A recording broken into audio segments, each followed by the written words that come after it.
আসসালামু আলাইকুম। সংবাদে আপনাদের সবাইকে স্বাগত জানাচ্ছি। আমি ফিরোজ তোহা। শুরুতেই সংবাদ শিরোনাম। বাংলাদেশের সর্বশেষ গুরুত্বপূর্ণ আপডেট সংবাদে আপনাকে স্বাগত। শুরুতেই সংবাদ শিরোনাম, পরে বিস্তারিত। প্রথমেই জানাবো আমাদের হাতে থাকা সর্বশেষ গুরুত্বপূর্ণ সবথেকে তাজা আপডেট সংবাদ। আওয়ামী লীগ নেতাকর্মীদের হাসিনার নির্দেশ, নিউ ইয়র্ক থেকে কেউ যেন অক্ষত অবস্থায় ফিরতে না পারে। আর শুক্রবার জাতিসংঘের সামনে ফের শোডাউনের প্রস্তুতি আওয়ামী লীগের। মানবাধিকার কর্মীদের নামে বিদেশি নাগরিক ভাড়া, জুলাই গণঅভ্যুত্থানকে সন্ত্রাসী কর্মকাণ্ড উল্লেখ করে পুস্তিকা প্রকাশ। আওয়ামী লীগের সহিংসতায় বাংলাদেশি কমিউনিটিতে উৎকণ্ঠা। বিমানবন্দরে হামলার ভিডিও মার্কিন স্টেট ডিপার্টমেন্টে জমা। আওয়ামী সন্ত্রাস মোকাবেলায় কাজ করছে যুক্তরাষ্ট্র। যুক্তরাষ্ট্রে সফররত প্রধান উপদেষ্টা অধ্যাপক ড মোহাম্মদ ইউনূস ও তার সফরসঙ্গীদের সরাসরি আক্রমণের নির্দেশ দিয়েছে বাংলাদেশ থেকে পালিয়ে যাওয়া ভারতে আশ্রয় নেওয়া শেখ হাসিনা। এরপর জানাবো এবার নিউ ইয়র্কে আক্তার হোসেনের হোটেলে হামলার চেষ্টা। যুক্তরাষ্ট্রের নিউ ইয়র্কে জেএফকে বিমানবন্দরের পর এবার তার হোটেলে জাতীয় নাগরিক পার্টি এনসিপির সদস্য সচিব আক্তার হোসেনের উপর হামলার চেষ্টা করেছে আওয়ামী সন্ত্রাসীরা। এদিকে আওয়ামী লীগ প্রশ্নে নিজেদের অবস্থান পরিষ্কার করলেন মির্জা ফখরুল। আওয়ামী লীগ প্রসঙ্গে বিএনপির মহাসচিব মির্জা ফখরুল ইসলাম আলমগীর বলেছেন, আওয়ামী লীগের কথার কি বলবো, দেশের সবথেকে পুরনো দল হওয়ার পরও দুর্ভাগ্যজনকভাবে তারা নিজেরাই নিজেদের মেরে ফেলেছে। এবারে জানাবো হাসিনার দুঃশাসনে বিধ্বস্ত জনপদ মুন্সিগঞ্জ। ১২,০০০ নেতাকর্মীর বিরুদ্ধে মামলা এবং হয়রানি। আওয়ামী ফ্যাসিবাদ ২০০৯ সালে ক্ষমতা আসার পর বেপরোয়া হয়ে ওঠে। তারা ১৬ বছর ধরে হয়রানি ও এমনভাবে বিএনপিকে নির্যাতন করেছে যে ১২,০০০ নেতাকর্মীর বিরুদ্ধে মামলা এবং তাদেরকে অনেককেই পঙ্গু করে দেয়া হয়েছে, মেরে ফেলা হয়েছে। আজ আমার দেশ পত্রিকার একটি প্রতিবেদন থেকেই তথ্য জানা গেছে। এবং সর্বশেষ জানাবো ইয়েমেনে ইসরায়েলের ব্যাপক বিমান হামলা, নিহত ৮। ইয়েমেনের রাজধানী সানায় ব্যাপক বিমান হামলা চালিয়েছে যুদ্ধবাজ ইসরায়েল। এতে কমপক্ষে ৮ জন নিহত হয়েছে এবং আহত হয়েছে ১৪২ জন। আজ দেশটির একাধিক স্থানে চালানো হয়েছে বিমান হামলা। হুতি নিয়ন্ত্রিত স্বাস্থ্য মন্ত্রণালয়ের বরাত দিয়ে এই তথ্য জানিয়েছে বার্তা সংস্থা রয়টার্স। স্বাস্থ্য মন্ত্রণালয় জানিয়েছে প্রাথমিক হিসেবে এই হামলায় ৮ জন নিহত এবং ১৪২ জন আহত হয়েছে। প্রিয় দর্শক, এতক্ষণ শুনছিলেন সংবাদ শিরোনাম, এবারে বিস্তারিত। তবে তার আগে বন্ধুরা, অনুরোধ থাকবে এই সংবাদটিতে একটি লাইক দিন। এই চ্যানেলে আপনি নতুন হয়ে থাকলে আমাদের সংবাদটি দেখতে দেখতে চ্যানেলটি সাবস্ক্রাইব করে রাখুন। কমেন্ট করে বন্ধুরা আপনার মূল্যবান মতামত জানিয়ে দিন আপনি বিশ্বের কোন দেশ থেকে বা বাংলাদেশের কোন স্থান থেকে আমাদের সঙ্গে রয়েছেন। আর বন্ধুরা, গাজা যুদ্ধে আপনি যদি নিরীহ ফিলিস্তিনিদের ভালোবেসে থাকেন, কমেন্টে ইয়েস লিখে বিশ্ববাসীকে জানিয়ে দিন। এবারে বিস্তারিত। আওয়ামী লীগ নেতাকর্মীদের হাসিনার নির্দেশ, নিউ ইয়র্ক থেকে কেউ যেন অক্ষত ফিরে আসতে না পারে। যুক্তরাষ্ট্রে সফররত প্রধান উপদেষ্টা অধ্যাপক ড মোহাম্মদ ইউনূস তার সফর সঙ্গীদের সরাসরি আক্রমণের নির্দেশ দিয়েছেন ভারতে পালিয়ে থাকা পতিত স্বৈরাচারী সরকার শেখ হাসিনা। নিউ ইয়র্ক আওয়ামী লীগ ও নেতাকর্মীদের সঙ্গে ভার্চুয়ালি যুক্ত হয়ে হাসিনা এই নির্দেশনা দেন দলের নেতাকর্মীদের। তিনি বলেন, কেউ যেন অক্ষত ফিরে আসতে না পারে। হাসিনার নির্দেশনার পর বাংলাদেশে ক্রমবর্ধমান কার্যক্রম নিষিদ্ধ আওয়ামী লীগ নেতাকর্মীরা প্রধান উপদেষ্টা এবং তার সফর সঙ্গীদের রাজনৈতিকভাবে শায়েস্তা করার জন্য নির্দেশনা দিয়েছেন তিনি। হাসিনার নির্দেশনার পর বাংলাদেশে কার্যক্রম নিষিদ্ধ আওয়ামী লীগ নেতাকর্মীরা প্রধান উপদেষ্টা ও তার সফরসঙ্গী রাজনৈতিক নেতাদের হেনস্থার জন্য প্রকাশ্যে ঘোষণা দিয়েছেন। আজ প্রধান উপদেষ্টার ভাষণকে কেন্দ্র করে জাতিসংঘ সদর দপ্তরের সামনে ব্যাপক উপস্থিতি ঘটানোর মাধ্যমে বিশৃঙ্খলা সৃষ্টির পরিকল্পনা করছে যুক্তরাষ্ট্র আওয়ামী লীগ। এদিকে গত বুধবার রাতে আওয়ামী সন্ত্রাসীরা হোটেল লবিতে গিয়ে এনসিপি নেতা আক্তার হোসেনকে গালিগালাজ ও হত্যার হুমকি দেন। আক্তার এটি সহ বিমানবন্দরের ঘটনা উল্লেখ করে নিউ ইয়র্কে একটি মামলা দায়ের করেছেন। এখনও পালিয়ে থাকা স্বৈরাচারী সরকারের লোকজনেরা যুক্তরাষ্ট্রে অন্তর্বর্তীকালীন সরকারের প্রধান উপদেষ্টার উপর হামলা করতে চায়। এবার নিউ ইয়র্কে আক্তারের হোটেলে হামলার চেষ্টা। যুক্তরাষ্ট্রের নিউ ইয়র্কে জেএফকে বিমানবন্দরে পর এবার হোটেলে জাতীয় নাগরিক পার্টি এনসিপির সদস্য সচিব আক্তার হোসেনের উপর হামলার চেষ্টা করেছে আওয়ামী সন্ত্রাসীরা।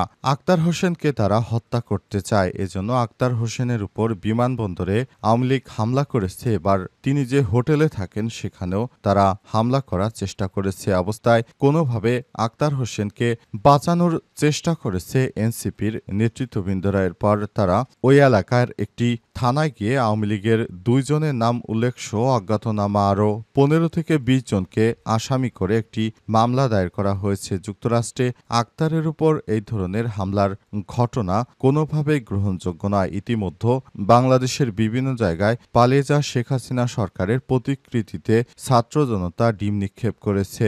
শেখ হাসিনা পালিয়ে গিয়ে ভারতে বসে এখন দেশের বিরুদ্ধে নানা রকম ষড়যন্ত্র করছে অভিযোগ তাদের। নিউ ইয়র্কে স্থানীয় সময় অনুযায়ী বুধবার দিবাগত রাত 1টার সময় বাংলাদেশ বৃহস্পতিবার বেলা 11টায় জন এফ কেনেডি বিমানবন্দরের পাশে পোর্টে অথরিটি পুলিশের ডিপার্টমেন্টে থানায় এই মামলা দায়ের করেছেন তিনি। এ বিষয়ে একটি ভিডিও বার্তা দিয়েছেন আক্তার হোসেন। তখন তিনি সেখানে বলেছেন, আমরা শেখ হাসিনার মতো ফ্যাসিস্টকে দেশে থাকতেই ভয় পাইনি, আর তাদের পচা ডিম ভাঙা ডিম এগুলোর ভয়ে আমরা মনে হয় খুব ভয় পেয়ে যাব, এটা মনে করছে আওয়ামী লীগ। আমরা বাংলাদেশটাকে বিনির্মাণ করতে আমাদের জীবনও যদি দিতে হয় তাহলে আমরা জীবন দিতে প্রস্তুত, বলেছেন আক্তার হোসেন। তিনি বলেন, শুধু নিউ ইয়র্ক নয়, প্রতিটি দেশ থেকে আওয়ামী লীগদের বিতাড়িত করব ইনশাল্লাহ। তারা যেভাবে দেশের সম্পদ বিদেশে পাচার করেছে এটি আমরা কখনোই হতে দিব না।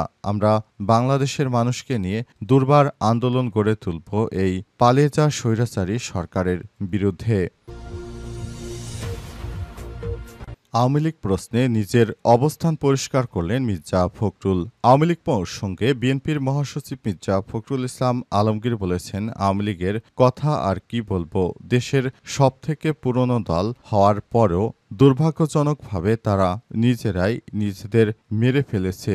তারা সমস্ত চরিত্রকে বিলীন করে দিয়েছে, একটা ফ্যাসিস্ট দলে পরিণত করেছে। ফলে তাদের প্রতি সাধারণ মানুষের ভালোবাসা নেই, আস্থাও নেই। বৃহস্পতিবার যুক্তরাষ্ট্রের নিউ ইয়র্কে সাংবাদিক খালেদ মুহিউদ্দিনকে দেয়া এক সাক্ষাৎকারে তিনি এসব কথা বলেন। তিনি বলেন, আওয়ামী লীগের যারা গণহত্যার সঙ্গে জড়িত, যারা ইনস্টিটিউশন নষ্ট করায় জড়িত, তাদের সবারই বিচার হওয়া উচিত, পাশাপাশি দণ্ড দেওয়া উচিত। আওয়ামী লীগ নেতাদের দণ্ডের বিষয়ে মির্জা ফখরুল বলেছেন, আমি খুবই পরিষ্কার করে বলি, এ ব্যাপারে অনেক কথা বলতে হয়েছে, শুনতে হয়েছে। এটা নিয়ে বাংলাদেশে অনেক কথাবার্তা চলছে। আমি ব্যক্তিগতভাবে আগেও বলেছি, আমাদের চেয়ারম্যান এবং অ্যাক্টিং চেয়ারম্যান সাহেবও বলেছেন, আমরা কোনো রাজনৈতিক দলকে নিষিদ্ধ করার পক্ষে নই, কিন্তু যদি সেই রাজনৈতিক দল কোনো গণহত্যার সঙ্গে জড়িত হয়, দেশের গণতান্ত্রিক প্রতিষ্ঠানগুলোকে ভেঙে দেওয়ার জন্য দায়ী হয়, তাহলে নিশ্চয়ই তাদের শাস্তি পেতে হবে। সম্প্রতি কাতার ভিত্তিক সংবাদ মাধ্যম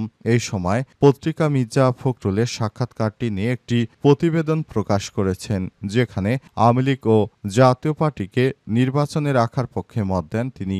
বিষয়টি নিয়ে দেশে তোলপাড় সৃষ্টি হলে সাক্ষাৎকার দেননি বলে জানিয়েছেন মির্জা ফখরুল। এছাড়াও বিএনপির পক্ষ থেকে একই ইস্যুতে একাধিকবার বিবৃতি দিতে হয়েছে, কিন্তু দলটির পক্ষ থেকে বলা হয় মির্জা ফখরুল কোনো বিদেশি গণমাধ্যমকে সাক্ষাৎকার দেননি। মহাসচিবের নামে প্রকাশিত সাক্ষাৎকারটি ডাহা, মিথ্যা ও মনগড়া বলে উল্লেখ করেছে বিএনপি, কিন্তু মির্জা ফখরুল এখনো কোনো মিডিয়া ফেস করেনি। এটা দুঃখের বিষয় এবং এটাই সত্য যে মির্জা ফখরুল আসলে মিথ্যা বলছেন। হাসিনার দুঃশাসনে বিধ্বস্ত জনজীবন, 12,000 নেতাকর্মীর বিরুদ্ধে মামলা, হয়রানি। ফ্যাসিবাদী আওয়ামী লীগ 2009 সালে ক্ষমতা আসার পর বেপরোয়া হয়ে ওঠে। 15.5 বছরে আওয়ামী দুঃশাসনে মুন্সিগঞ্জ জেলার দলের নেতাকর্মীদের নির্যাতনে অতীতের সব রেকর্ড ছাড়িয়ে যায়। এর সঙ্গে যুক্ত হয় ছাত্রলীগের ক্যাডাররা। এ সময় কর্মসূচি পালন করতে গিয়ে পুলিশ প্রশাসনের ছত্রছায়ায় সব হামলা হয়েছে। বিশেষ করে বিএনপির নেতৃত্ববৃন্দদের প্রকাশ্যে আওয়ামী লীগের নেতাকর্মীরা তখন ধরে নিয়ে যেত এবং তাদের তাদেরকে বিভিন্নভাবে হ্যারাসমেন্ট করত, এমন অভিযোগ করেছে বিএনপির অন্তত ১২০০ নেতাকর্মী। আজ আমার দেশ পত্রিকার একটি প্রতিবেদন থেকে জানা গেছে, আমার দেশ পত্রিকা অনুসন্ধান চালিয়ে সব তথ্য জানিয়েছে বিগত সময়ে বিএনপির নেতাকর্মীরা কতটা অসহায় এবং নির্যাতনের শিকার হয়েছেন সেই বিষয়টি তারা সামনে এনেছে। অন্তর্বর্তীকালীন সরকারের প্রধান উপদেষ্টা ক্ষমতা আসার পর বিএনপি হাঁপ ছেড়ে বেঁচেছে। তাছাড়া বিগত ১৭ বছর ধরে তারা নির্যাতন সইতে সইতে এমন এক পর্যায়ে গেছে যে বিএনপি মনে হয় একদম ধ্বংস হয়ে যাওয়ার মতো। তারা হরতাল ডাকলেও কোনো মানুষ হতো না, কোনো জনসমাবেশে কোনো লোকজন আসতো না, কেউ বিশ্বাসই করতে পারেনি বিএনপি আবার নতুন করে ক্ষমতায় যাওয়ার স্বপ্ন দেখবে। কিন্তু ৫ই আগস্টে ছাত্র জনতার আন্দোলনের ফলে বিএনপি মূলত আবার ক্ষমতায় যাওয়ার মতো স্বপ্ন দেখছে। কিন্তু প্রকৃতপক্ষে বিএনপিকে কি পরিমাণ অত্যাচার নির্যাতিত হতে হয়েছে সে বিষয়টি দেখে অনেকে আওয়ামী লীগে যোগদান করেছিল, তারা কিন্তু আবার নতুন করে বিএনপিতে ফেরত এসেছে।